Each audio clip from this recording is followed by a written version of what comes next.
Hi hello नमस्कार सर्वांना. जीवन एक अश्वमेध या मराठी युट्यूब चॅनल मध्ये तुमचं सर्वांचं मनापासून सहर्ष स्वागत करतो. तर मित्रांनो, आजचा विषय एक क्रांतिकारकांचा आहे. क्रांतीची ज्योत त्यांच्या मनात कशी पेटली, त्यांचा प्रवास कसा चालू झाला, त्यांचे विचार, त्यांची विचारधारा काय होती, ते तुम्हाला या व्हिडिओच्या थ्रू मी सांगण्याचा छोटासा प्रयत्न करणार आहे. त्या महान क्रांतिकारांचं नाव आहे सरदार भगतसिंग. डोळ्यासमोर चित्र आलं असेल मित्रांनो. एका फॅमिलीमध्ये एक तरुण जन्माला येतो. त्या तरुणाचा जन्म 28 सप्टेंबर 1907 रोजी बंगा या गावात होते. बंगा हे गाव पाकिस्तान तत्कालीन पंजाब मध्ये आता झाला. आज असा तरुण आपल्याला बघायला मिळतो. त्याचं वय असतं 23, आजच्या तरुणाचं. पण एक क्रांतिकारक असे होऊन गेले, त्यांचं वय फक्त 23 होतं आणि ते 23व्या वर्षी शहीद झाले. मनाला चटका लावणारी गोष्ट आपल्या भारतामध्ये झालेली आहे. ते म्हणजे सरदार भगतसिंग. नाव तरी घेतलं तर मन असं दाटून येतं, भरतं, कंठ दाटून येतो की ज्या वयात आजकालचे मुलं, आजकालचा तरुण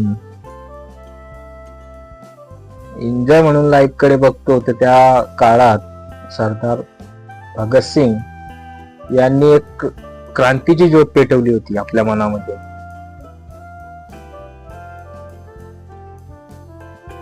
सरदार भगतसिंग एक अशी विचारधारा होती की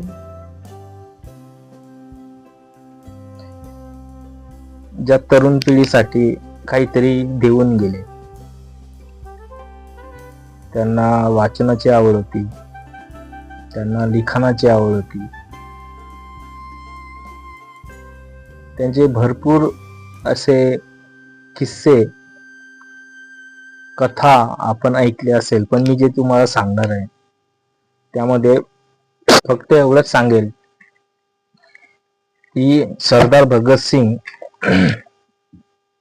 यांचा इतिहास बघायचा झाला तर डोळ्यातून पाणी नक्की येतं. कारण अवघ्या 23 वर्षामध्ये आयुष्याचा पूर्ण प्रवास आपल्या पुढे असतो. त्यांचे विचार एवढे प्रगल्भ होते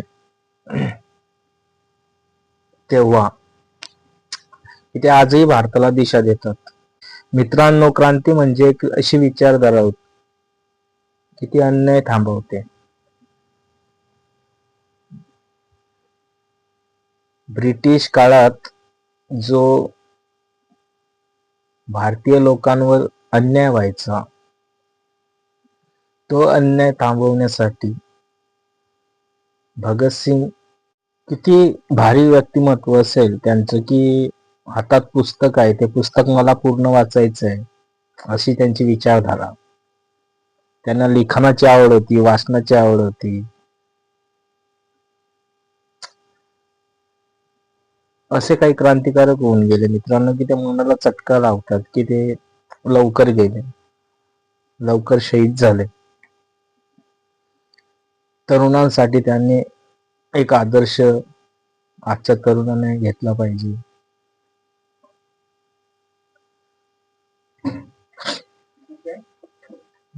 दूध पिशवी आजच्या 23 वर्षाच्या तरुणाला सांगितलं की जा बाबा, पिठाच्या गिरणीवर जा आणि पीठ दळून आण किंवा घेऊन ये, तर तो हसून किंवा चिडून बोलतो की मी कशाला जाऊ. हा 23 वर्षाचा तरुण मोबाईल्स, रील्स, व्हिडिओज आणि टाइम कसा फुकट घालव या मागे धावणारा आजचा तरुण आपल्याला दिसला असेल पण एक तरुण असा होऊन गेला की तो लहान असतानाच त्याच्या मनामध्ये क्रांतीची ज्योत पेटली.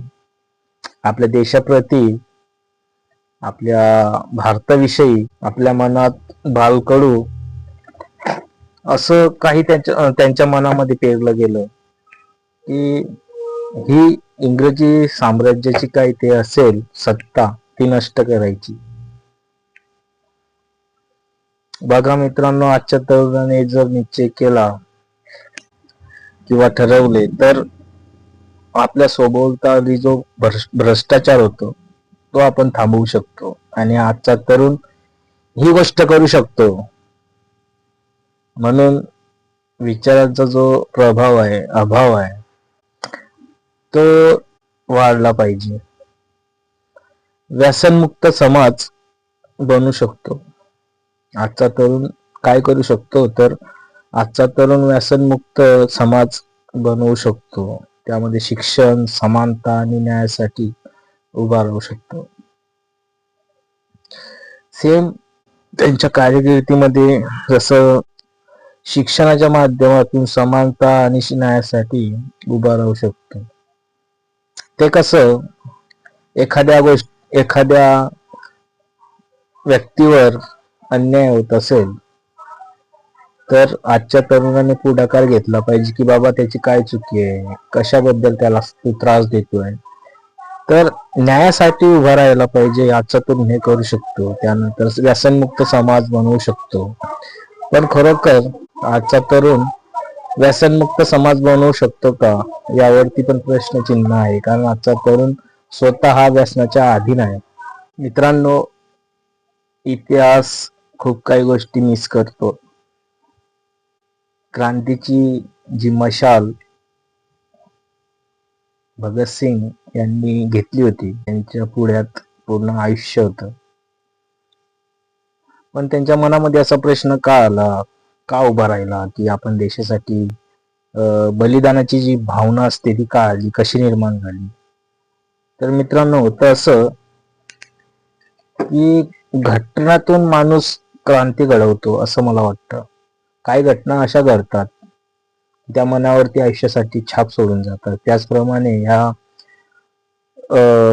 12-13 वर्षाच्या मुलावरती, म्हणजे जेव्हा सरदार भगतसिंग लहान असतील, म्हणजे 12-13 वर्षाचे वय, त्यावेळी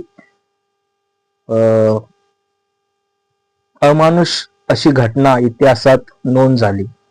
त्या घटनेचं स्वरूप इतकं भयानक होतं की ज्या घटना जर आपण डोळ्यापुढे आणली तर आपलं मन असं पिळून जातं. ती घटना कोणती होती की ज्या घटनेमुळे सरदार भगतसिंग यांच्या मनामध्ये क्रांतीची ज्योत पेटली, आपण बघणार आहोत.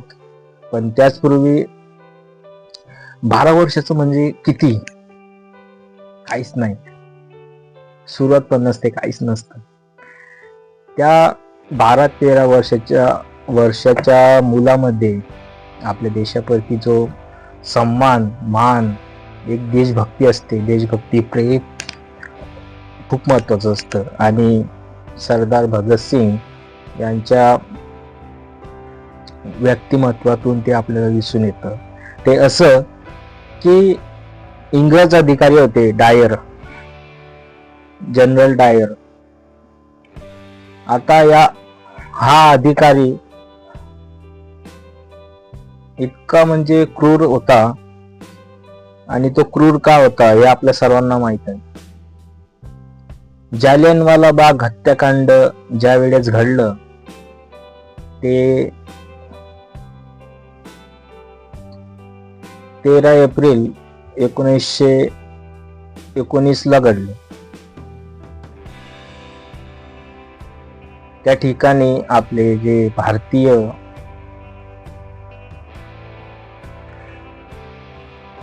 भारतीयांवर जो निशस्त्र भारतीयांवर जो गोळीबार झाला त्याची ग्वाही आज पण अमृतसरच्या जालियनवाला बाग हत्याकांडात आपल्याला दिसून येते.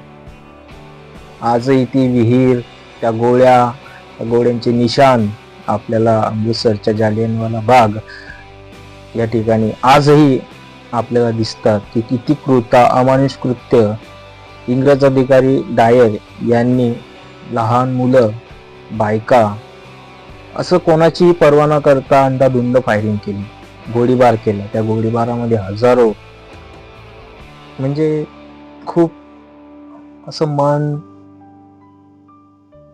पिळून टाकणारी घटना आपल्या भारतामध्ये नोंद झाली.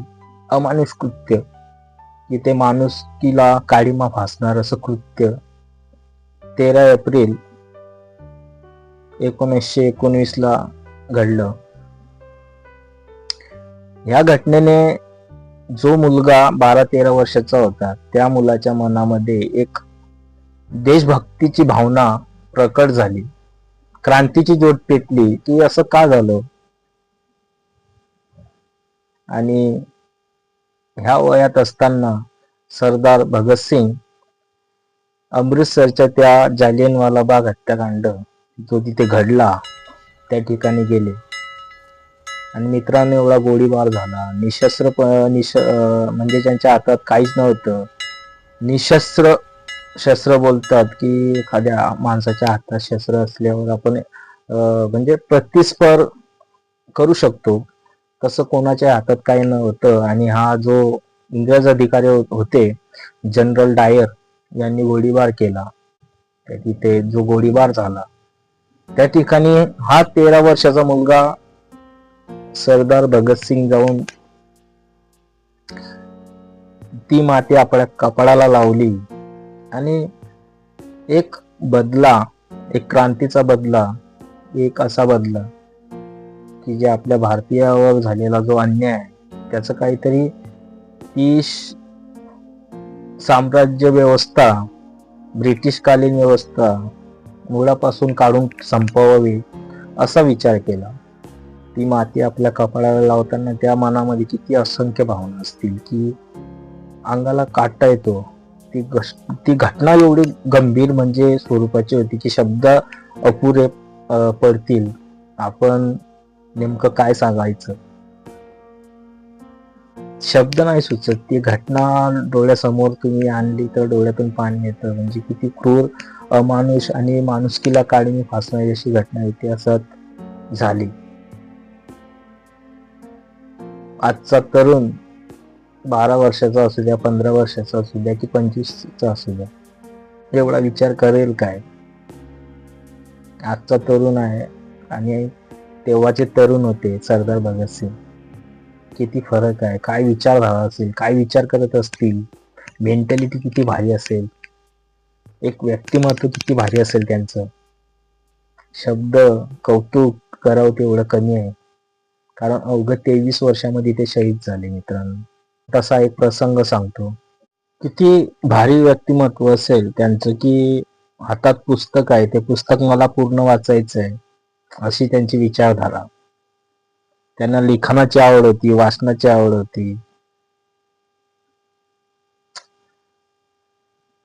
असे काही क्रांतिकारक होऊन गेले मित्रांनो की ते मनाला चटका लावतात की ते लवकर गेले, लवकर शहीद झाले. तरुणांसाठी त्यांनी एक आदर्श आजच्या तरुणाने घेतला पाहिजे. मित्रांनो, आजच्या तरुणाने जर निर्णय केला किंवा ठरवले तर आपल्या सभोवताली जो भ्रष्टाचार होतो तो आपण थांबवू शकतो. आणि आजचा तरुण ही गोष्ट करू शकतो.